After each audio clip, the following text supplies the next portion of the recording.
দুনিয়ার আসমানে এসে আল্লাহ রাব্বুল আলামিন বলেন, আসো কি কোন বান্দা বিপদে, আসো কি কোন বান্দা মুসিবতে, আসো কি কোন বান্দা কোন সমস্যার মধ্যে, আমি আল্লাহ তাআলা দুনিয়ার আসমানে এসেছি।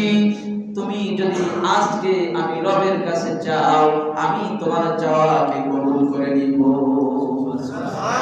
আল্লাহ তাআলা এসে বান্দাকে তালাশ করে, আর বান্দা ঘুমিয়ে থাকে। কথা বলেন ঠিক কিনা? এই শবে বরাতের আমল সম্পর্কে, শাবান মাসের আমল সম্পর্কে আমরা আজকে নতুন শুনতেছি না। বয়স 10 বছর যখন বুঝতে শিখেছি, ভালো মন্দর পার্থক্য করা আমি যখন জানতে পেরেছি, তখন থেকে আমরা মসজিদে হুজুরদের মুখ থেকে, আলেম ওলামাদের মুখ থেকে, আমার মা বোনদের মুখ থেকে, বড়দের মুখ থেকে আমরা শুনতে পাই শবে বরাতে দোয়া কবুল হয়। কথা বলেন ঠিক কিনা? তাহলে আজকে আমাদের দেশে শবে বরাতের আমল হিসাবে আমরা কি করি? শবে বরাত পালন করি। 2 কেজি মিষ্টি আনছি, 5 কেজি জিলাপি আনছি, খুরমা আনছি, বাড়িতে লাল সবুজ পতাকা টাঙাইয়ে দিয়েছি, লাল নীল সবুজ বাতি গেটের মধ্যে দিয়েছি, বাড়ি থেকে আলোকসজ্জা করেছি, কবরস্থান থেকে আলোকসজ্জা করেছি, আর পরিবারের মধ্যে ভালো খানা পিনার ব্যবস্থা করেছি। আমার শবে বরাত পালন হয়ে গেছে।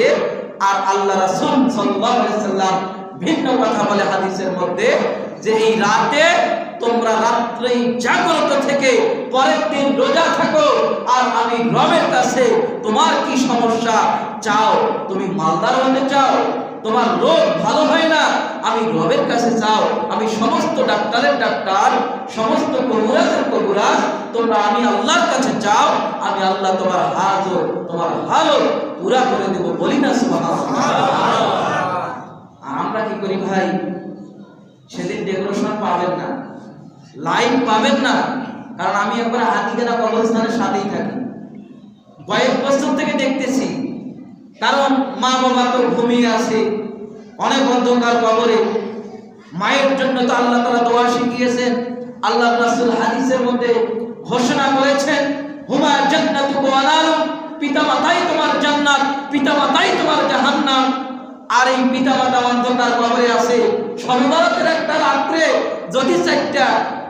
যদি চারটা লাইট আমার বাবা মার কবরের সামনে জ্বালাইতে না পারি, তাহলে আমি সন্তান হিসেবে কিছু হইল? কথা বলেন আছে না নাই? এক একটা কবরের মধ্যে 4টা লাইট, কিসের জন্য? দরকার কি? মা বাবার কবরের সামনে যান, সূরা ফাতিহা পড়েন, সূরা ইখলাস 3 বার পড়েন। আল্লাহ রাসূল বলেন, 1 খতম কোরআন পড়ার সব আল্লাহ তাআলা তোমার মা বাবার আমলনামায় দান করবেন। বলি না সুবহানাল্লাহ? আরো যদি পারেন সূরা ইয়াসিন পড়েন।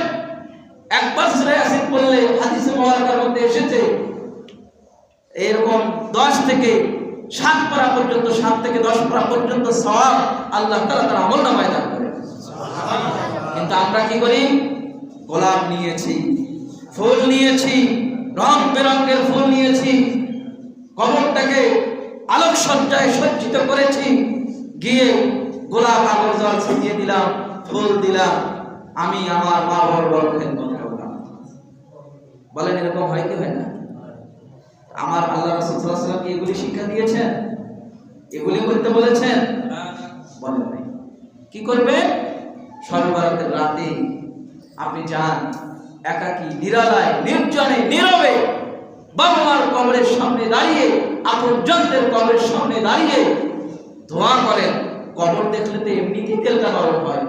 এমনও লোক আছে সারাদিনে তো দূরের কথা, 1 সপ্তাহে দূরের কথা, 1 মাসেও মরণের কথা চিন্তা করে না। বলেন আছে না নাই?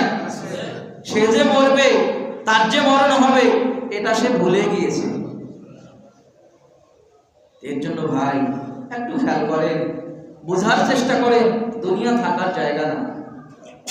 বাড়ি গাড়ি, ধন সম্পত্তি, দেহ, সুন্দর চেহারা, পোশাক সব কিছু করে থাকবে ভাই, শুধু আমি থাকবো না।